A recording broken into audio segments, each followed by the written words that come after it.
Atau refleks kayak kali Atau dia capek refleks. aja ya. Pengen aja sih, pengen nyoba aja sih. Ngapain sih ini orang Tes kali kali. Setelah kemarin ngomongin juga, habis itu orang Islam Makachev aja dia begini gitu kan. Dia harus bisa kasih press, terus langsung wader gitu, feather. Cuman itu begitu nonton langsung gitu lagi. Hampir. Ya gitu lah ya, itu mungkin drama-drama fighter. Yes. Panitia Oktagon. Langsung aja take, nggak pakai ngomong-ngomong. Kata ngomong ya. Nggak pakai ngomong-ngomong. Terus hari ini kita bakal bahas UFC 325 recap. Karena baru kemarin di UFC 325, nextnya masih belum ada fight kayaknya yang menarik ya. Masih Maret. Untuk UFC angka masih belum ada lah Iya. ya. Jadi kita bahas UFC 35 dulu. 325. Main event langsung aja lah ya. Karena kita nontonnya cuma main event guys. Main card maksudnya.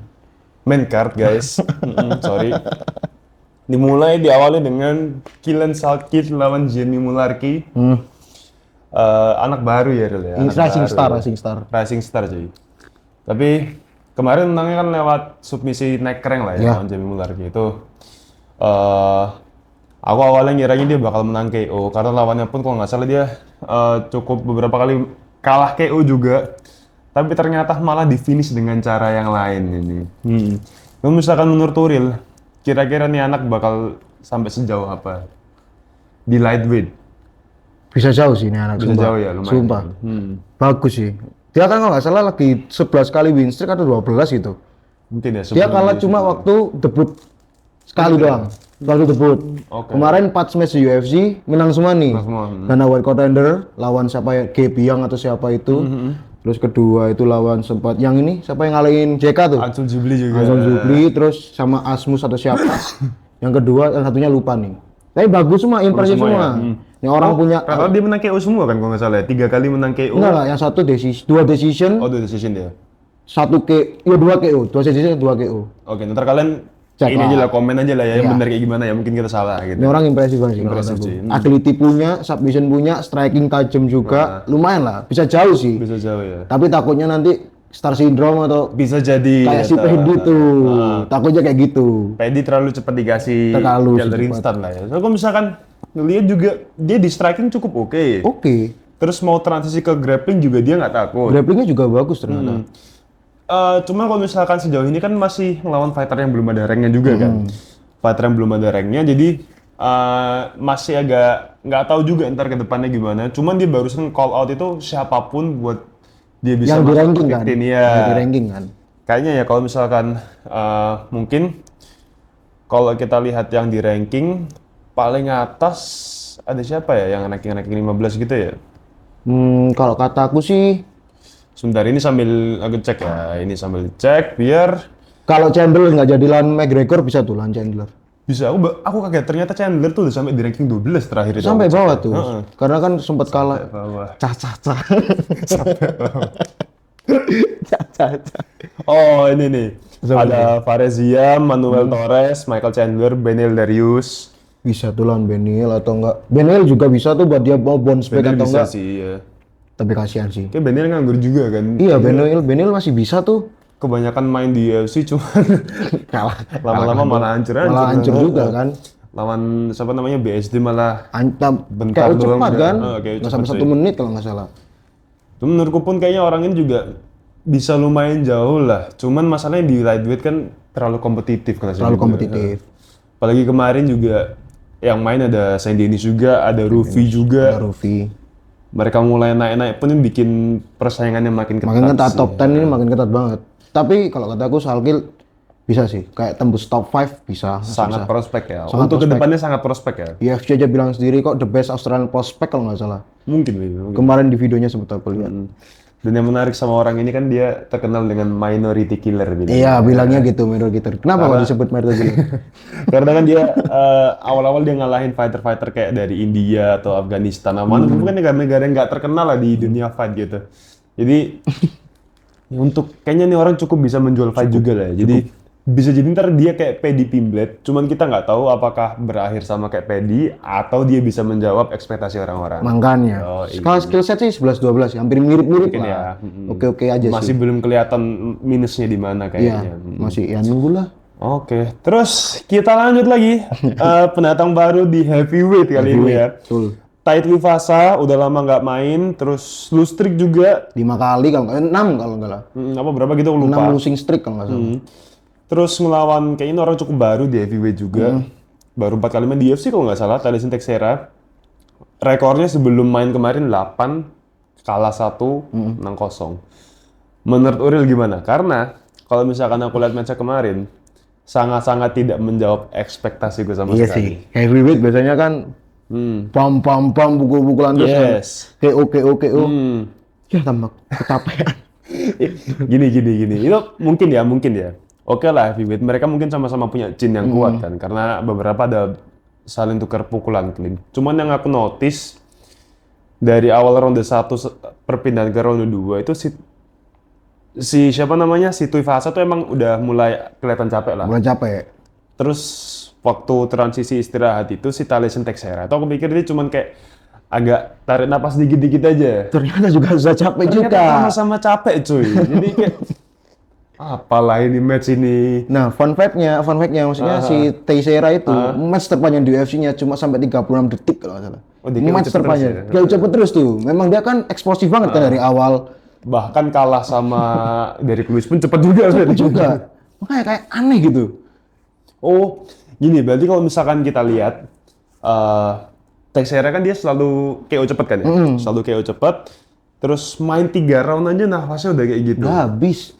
Coba kita bayangkan Cyril Gane lawan Thomas Pinal yang kedua misal nanti, terus bisa bertahan sampai round selanjutnya. Thomas Pinal nafasnya gimana? Itu sih. Thomas Pinal masih diuji di situ sih. Masih belum Kita kelihatan. nggak ada kan. yang tahu juga karena round 1 finish semua juga kan. Iya, rata-rata kan KO cepet juga. Kayak Rudy Ahong lah.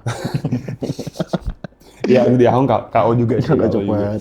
Cuman kesimpulannya match kemarin tuh menurutku bukan terlalu sih ya, agak boring lah ya. Cukup boring. Enggak, boringnya tuh lumayan tuh 1-2, tapi yang mau akhir-akhir ronde 3 tuh bikin greget. Itu sih. Tuivasa bisa menang sebenarnya. Hampir finish. Udah Cuman capek. kayaknya recovery-nya dia apa ya, Teixeira kalau nggak salah sempat bawa ke ground juga gitu kan. Terus akhirnya dipukul bawah atau apa gitu. Cuman dua-duanya sama-sama capek, bahkan nggak bisa balik ke kursi masing-masing setelah ronde terakhir WWE. Itu agak kacau sih buat Sampai fighter dibuat paling meme kan sama Yoi. bakat Twitter tuh kalau nggak salah. Sampai dibuatin kayak bakar marshmallow apa segala macam. Banyak sih meme-nya dari match itu banyak banget. Lucu banget. Tapi ya itu aneh sih menurutku, kenapa mereka tuh apa ya udah fighter ranking gitu kayak ngapain gitu, nggak, nafasnya itu sangat-sangat kurang bagus lah. Cuman ya mungkin heavyweight kebiasaan menang cepet, Tuivasa pun juga udah lama nggak aktif. Iya. Dia kesimpulan kita itu boring. Kita lanjut, ini baru lumayan seru, Rafael Fiziev lawan Mauricio Ruffi. Itu dia. Dua factor yang adu striking kan emang dari Striking awal. banget. Tapi plusnya di sini Ruffi bisa jaga jarak. Bisa jaga jarak. Nah, dia cukup ini sih kalau menurutku. Emang di ronde 1 aku mikirnya gini kan, sempat aku megang Fiziev kan. Karena Fiziev groundnya lebih bagus sedikit lah menurutku daripada si Ruffi kan. Di ronde 1 oke, Fiziev bisa nge-pressure si Ruffi. Susah gerak juga bahkan. Si Ruffi juga bukan tipe yang kayak Volkanovski aktif gerak gitu kan. Jadi aku sempet lumayan pede lah di situ kalau misalkan Fiziev ini bisa menang. Tapi ternyata di ronde 2 diem-diem mungkin Ruffi ngebaca pergerakan kali ya. Nah, ngebaca pergerakan, dia cuma kasih feint body sekali, tiba-tiba straightnya langsung masuk telat. Telat. Awalnya masih goyang kan? Masih goyang. Aku pikir dia bisa recovery, cuman Ternyata ya goyangnya terus cuy. sampai cage, sampai Sampai pojok. cage, itu asik sih itu.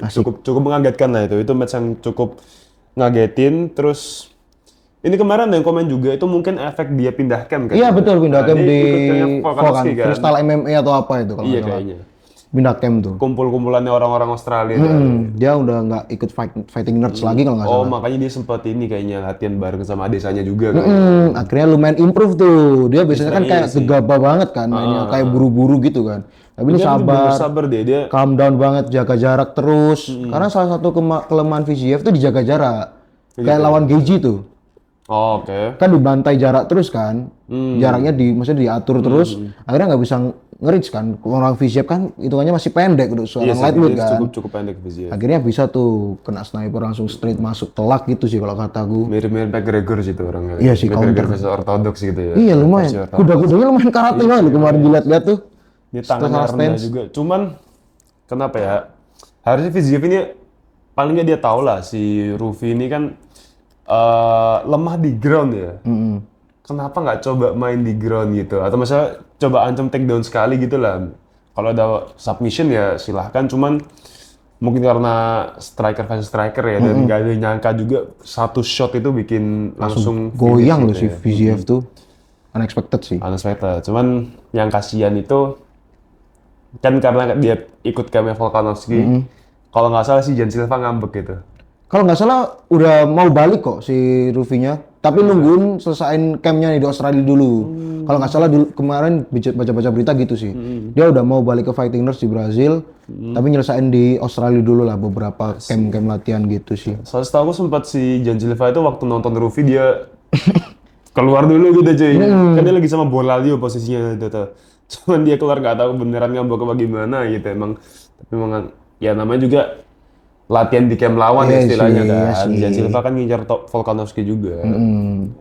Ya gitu udahlah ya itu mungkin drama-drama fighter-fighter biasa. Cuma kalau misalkan nanti Jan Silva ketemu Volkanovski kayaknya masih habis juga kayaknya. Kayaknya yang drama cuma si Jan Silva. Iya, sisanya sih masih aman ya. Kalau Prates orang kemarin nonton langsung kalau nggak salah. Inilah good win by Rufi. Rufi dia punya power di tangan kanan jadi hati-hati buat fighters next-nya. Nextnya di lightweight juga. Ini di match ini ada 3 lightweight ini main langsung. Saking mungkin karena udah ketat banget ya. Si Ilianya nggak mau ngapa-ngapain. Iya cuy. Jadi bingung jualnya dari prospek ranking 10 ke atas, sampai ranking 5 sampai ranking 10 ya. Itu lah segitu. Ya. Ini ada Dan The Hangman Hooker sama Benoit Saint Denis tuh. Gimana ya? Round 1 menurutku ini sih, round 1 takedown defense-nya Hooker masih lumayan. Masih lumayan. Masih bisa ngimbangin takedown-nya si Benoit. Dia nggak agak kesusahan nih. Kesusahan. Lumayan kesusahan, cuman paling nggak Benoit takedown itu dia masih cukup bisa tahan lah. Cuman di sisi mungkin si ini ya, si Saint Denis itu juga dia takedown-nya menurutku nggak seberapa bagus sih. Kayak kelihatan agak capek juga takedown-nya dia kan sebenarnya. Nah, kalahnya kemarin justru kok bisa kayak gitu posisinya. Yang nge-takedown sih justru si Dan Hooker. Oh, akhirnya makanya dibawa ke bawah sendiri. Iya, dia bawa ke bawah sendiri. Akhirnya dia bingung mau ngapain kan. Akhirnya Benoit tuh yang ngatur-ngatur di elbow terus akhirnya selesai. Itu gila cuy sumpah. Si Saint Denis itu kan bawa berusaha bawa Hooker ke bawah ya. Itu padahal takedown udah kayak capek banget kelihatan dia cuy. Capek, cuman kayaknya dia tahu kelemahannya Hooker tuh emang di ground ya, bener-bener di ground. Akhirnya dari round 1 full dicoba bawah terus. Sempet dia ada attempt kalau nggak salah triangle choke ya, arm triangle choke itu. Itu si kepalanya Hooker sebenarnya udah agak biru-biru gimana gitu cuy. Tapi masih bisa selamat sih. Masih bisa selamat. Aku nggak tahu, mungkin antara choke-nya yang kurang dalam, karena dia lawan Arman Tsarukyan pun langsung tap out kan. Langsung tap. Cuman kok di sini kayak kok nggak tap ya ini orang ya? Aku pikir bakal udah finish kan tuh. Predisiku juga submisi juga kan sih. Ternyata masih bisa bertahan tuh. Ternyata The Hangman. Dia masih bisa bertahan dari cekikannya si Saint Denis gitu. Cuman untungnya Saint Denis pun mungkin udah tahu juga ya dia ke-drain di situ juga ya Ril ya. Karena udah dicekik lama akhirnya udah tinggal di ground and pound habis. Ya cuma yang bingung kenapa sih Dan Hooker kok bisa naik takedown? Ngapain? Orang dia nggak bisa di situ kan? Mungkin nggak tahu dia lagi latihan apa atau something, dia punya game plan lain. Tapi dia di ground juga bingung habis nge-takedown. Tapi yang mendominasi sih Benoit lagi. Atau refleks kayak kali dia capek aja ya. Pengen aja sih, pengen nyoba aja sih. Ngapain sih ini orang berkali-kali gitu kan. Ngetes aja. Ngetes dulu mungkin. Tapi ya gitu lah kayaknya Dan Hooker kayaknya udah habis mungkin ya. Udah nggak waktunya ngelawan top 5 fighter gitu. Gatekeeper aja lah buat gatekeeping aja ya. Mungkin buat Kylian Salkit naik gitu misal, tapi setelah satu fight ntar lawan Hooker gitu kan. Itu kecepatan sih langsung lawan Dan Hooker. Ya, gitulah Saint Denis kayaknya lumayan bisa juga dia buat fight di BMF karena dia bisa dibilang cukup menarik, entertain juga. Dia selalu ngincer finish. Cuman ya mungkin nanti yang kalah dari Holloway sama Oliveira bisa dikasih ke Saint Denis. Mungkin masih mungkin. Bisa sih kalau BMF si Saint Denis kayak garang gitu. Julukannya juga keren loh. Dia kan mantan God of pasukan War. khusus sih. Oh iya, mantan pasukan khusus. Kan dari tato God of War juga itu. God of War juga julukannya. Kratos cuy. Kratos. Nggak cocok sih orang itu. Cocok. BMF. Ya mungkin kalau misalkan lawan Max Holloway atau Oliveira mungkin bakal seru, kecuali kalau misalkan Oliveira-nya nanti mainnya di ground terus ya. Nggak tahu lagi nanti Kayak gimana. bisa jadi finish cepet juga sih. Ya jadi gitu di lightweight 3 fight lightweight ini semuanya seru kecuali yang heavyweight aja. Ya, kecuali heavyweight Semuanya boring menurutku lah. seru, karena semuanya berakhir dengan finish gitu juga. Finish yang ngeri juga, entah submission or TKO gitu. Betul. Nah di partai main event ini mungkin apa ya? Aku sempat mikir gini cuy, yang sempat kita bahas kemarin, si Diego Lopez kan selalu ke expose sisi kirinya sama si Volk. Di match kedua ini, aku lihat di ronde pertama, wih keren. Si Lopez keren di ronde pertama. Dia udah lumayan bisa nutup tuh, nutup arah jalannya si Volk, dia bisa bikin Volk nggak nyaman di bagian satu sisi lah. Awalnya aku mikir ronde-ronde awal itu milik si Lopez. Cuman setelah dilihat-lihat lagi, ternyata emang pukulan masuknya lebih banyak pukulannya Volk. Damage masih lebih banyak Volk sih. Secara volume, terus pukulan beberapa signifikan strike-nya juga clean, secara clean masih Volk. Dan itu pun apa ya? Volk pun kalau misalkan dia nggak bisa geser ke sisi kirinya, dia masuk ke sisi kanannya Lopez pun masih bisa dan masih bisa ngelempar pukulan. Padahal kalau misalkan kita lihat si Lopez itu dia lebih tinggi sama lebih banyak jangkauan gitu. Iya, meskipun mungkin bedanya nggak tipis ya. Makanya si Volk kan unggulnya di cut angle tuh. Maksudnya dia bisa motong dengan cepat dan langsung dia itu main di luar tapi aktif gerak. Aktif banget. Tapi dia bisa cari pukulan juga. Sempet tuh ronde 3 dia mau nge-cut angle kalau nggak salah akhirnya kena hook flash knockdown kan. Sempet flash knockdown kan. Cuman itu begitu knockdown susut gitu berdiri lagi. Hampir kalah. Itu nggak tahu ya mungkin Volkanovski ya. Gimana pun tuh orang champion, cuman yang jadi masalah tuh si Lopez. Padahal dia udah menangin tengah oktagon menurutku, Tapi kenapa dia nggak bisa ngeland pukulan lebih dari Volkanovski? Harusnya dia punya postur yang lebih tinggi, reach yang lebih panjang. Itu advantage sih itu. Advantage apalagi dia udah bisa kontrol tengah ring. Udah. Kelihatan main aman banget gak sih kemarin si Lopez, kayak mungkin ya ngatur jarak tapi kayak akurasi pukulannya dia kayak kurang tuh. Kayak kurang bisa atau enggak bisa dianu sama si Volkanovski kan. Jadi kayak kelihatan main aman banget, beda meskipun improve ya dari match yang pertama. Saya kayak lebih main aman banget sih, main safe banget sih dia. Terus apa namanya? Kenapa dia nggak coba nge-push Volk ini juga ya sampai ke cage gitu juga. Atau mungkin karena Volknya yang terlalu aktif gerak itu bikin susah buat di press mungkin ya. Mungkin levelnya si Volk sih beda ya. Footworknya bagus banget. Gokil. Kemarin itu aku sempat latihan di camp juga kan. Orang-orang di camp juga pada greget kenapa? Karena si Diego Lopez masa ya. Ini tuh champion fight UFC. Itu top of the level MMA lah ya. Yeah. Top of the level. Elit lah malah. Elit banget. Tapi yang orang-orang bingung, kenapa nih orang lawan champion Volkanovski nggak ada penyesuaian sama sekali dari awal hingga akhir. Makanya. Itu dia. Makanya aku mikir, oke, dia pertama bagus, bisa kontrol Volk gitu, jaraknya apa segala macem. Tapi begitu kena cicil pukulan, nextnya nggak ada perubahan sama sekali. Ini masih sama, gitu-gitu aja dari ronde awal sampai akhir. Aku sempet seneng lihat karena dia take down terus ada submission attempt. Cuman setelah kemarin ngomongin juga, submission attempt orang Islam Makachev aja dia begini gitu kan. Nggak punya leher itu orang. Nggak punya leher aja. Jadi kayak gimana mau ngecek gitu. Cuman dari match kemarin tuh kesimpulannya mungkin ini ya. Kita tahu kalau misalkan levelnya Topuria sama Islam itu masih beda. Next level lah orang itu dua. Ngeri cuy. Ngeri sih. Orang itu dua sih berbeda ya. Apalagi Islam Makachev. Islam Makachev, iya betul. Kalau masih aku sih Ilya di bawah Islam sih. Masih di bawah. Islam Makachev sih one of the best lah. Ya meskipun Ilya juga one of the best, tapi masih levelnya Islam ada di satu level lebih tinggi lah daripada si Ilya. Karena mungkin kalau misalkan mereka berdua ketemu, oke lah, Islam takut sama powernya Topuria gini-gini kan. Cuman Islam pun susah disentuh juga cuy. Buktinya kalau misalkan kemarin lawan JDM aja yang ukurannya setara ya, kita bilang ya, ukurannya setara. Dia bisa ngindarin pukulannya, terus nggak lama shoot takedown, udah di bawah nggak mungkin dipukul juga kan sama Topuria kan. Di bawah dia bisa diayam-ayamin juga gitu. Lagian Topuria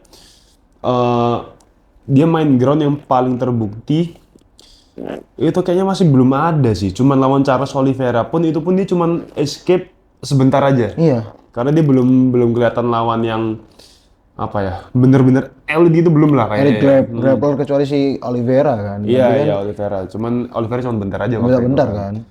Mungkin itu yang apa ya? Mungkin itu yang disimpan sama Dana White ya. Arman nggak dikasih ke Topuria mungkin ya. Jadi kan Arman juga ada salahnya dia juga sih iya sih, sebenarnya. emang itu orang Bandung, itu orang kaya itu. Emang nggak butuh duit, nggak butuh duit. Itu orang sumpah sih. Dia masuk di UFC emang ngejar karir, fix karir, juara Ngejar gitu. sabuk doang, udah. Duit nggak usah. Nggak usah. Bapakku Nggak usah. punya banyak. Punya usaha properti kalau nggak salah ya bapaknya. Kaya banget bro, si Arman. Jadi ya gitulah Volkanovski. Dan nextnya pun Volkanovski dia bilang dia nggak mau retire.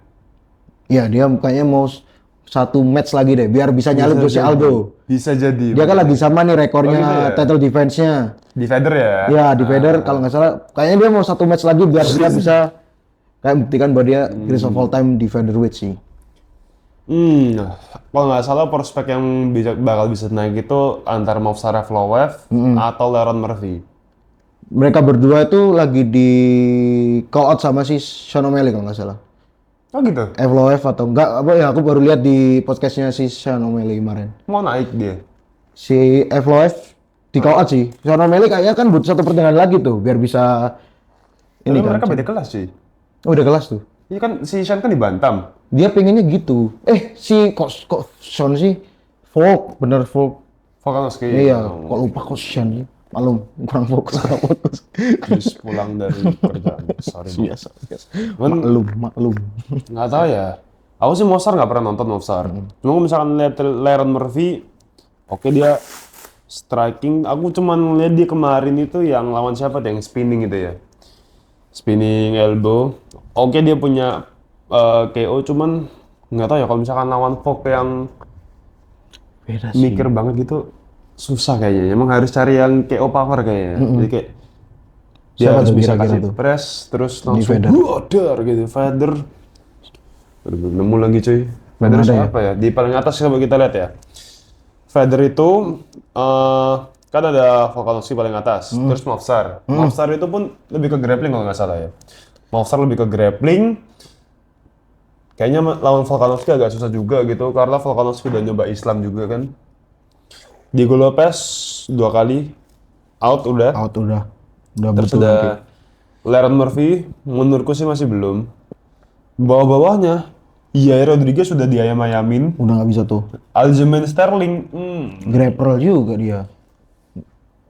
nggak tahu ya, mungkin bisa menang kalau misalkan dia ini ya apa dominasi control time di bawah ya. Cuman kan UFC sekarang Ada peraturan baru nggak sih? Kalau nggak salah. iya mungkin nggak di announce gimana ya. Cuman control time-nya orang-orang sekarang kayak nggak terlalu dihitung deh. Kayak yang si ini Jadi Roba sama Mackenzie Dern itu kalau nggak salah kan. Itu kan si Mackenzie Dern dia lebih banyak posisi di bawah.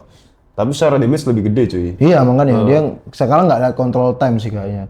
Kayaknya control time bukan poin yang paling tinggi juga gitu. Tetap di bawah oke, di ground cuman lebih ke damage atau insufficient ya. Kalau gitu nanti matchnya nggak entertaining dong. Kalau misalnya dihitung control time kan tinggal grappling nunggu di bawah aja, dominan aja nggak ngapa-ngapain bisa menang, boring nanti lama-lama. Terus ada Arnold Allen. Allen kayaknya nggak dulu lah ya. Kemarin udah lawan Jan Silva, atasnya ada Jan Silva juga. Jan Silva kayaknya masih belum. Jan Silva masih butuh satu fight ya kalau nggak salah. Jan Silva tuh oke lah, dia kemarin udah bisa kontrol emosinya, dia main cukup rapi gitu. Cuman kayak aku misalkan lawan Volk belum cukup kayaknya. Masih butuh satu match buat pembuktian lah, buat nanti dapat golden ticketnya lah yang istilahnya buat ngelawan untuk dapetin sabuk. Tapi paling make sense Di ranking atas kali. iya sih, Evloev sama ya. Murphy ya itu udah yang paling make sense ya. Ya itu. Tapi kayaknya masih tetap Volk ya. Mungkin nextnya fight terakhirnya si Volk udah menurutku mungkin the greatest of all time di featherweight Volk ya tetap ya. Oke. Volk sih. Karena Meskipun ada Jose Aldo ya, tapi ada kan Jose Aldo, cuman Volk ini bener-bener paket lengkap. pakai lengkap. Paket lengkap banget. Meskipun mungkin dia nggak punya knockout power dan lain-lain, cuman lewat volume strike-nya dia, lewat footwork-nya dia, stamina-nya pun nggak habis-habis. Orang gila. Orang gila juga itu. Mungkin nggak kelihatan segila Merab ya, cuman dia nyicil-nyicil orang tuh bikin orang Capek sih. mentalnya capek sih. Mentalnya Mentalnya kena sih, capek, kena. mentalnya kena. Kayak si Lopez kemarin kan. Main Gila tuh. banget. Itu Lopez tuh main pun sampai ini cuy di ronde 3 kalau nggak salah. Kakinya mulai patah itu dua-duanya. Kalau nggak salah sampai bengkak kan yang Iya. ini Aku ngertinya tuh tempurung atau punggung kakinya nih. sempat di round 3 dia kayak mau gerak gitu kan. Terus waktu napak gini udah kayak goyang gitu. Itu nggak tahu ya, mungkin karena si Lopez kan kemarin cukup banyak ngasih head kick juga ya atau body kick. Itu mungkin kena si sikutnya Volk. Jadi ngegarin dia pakai sikut gitu.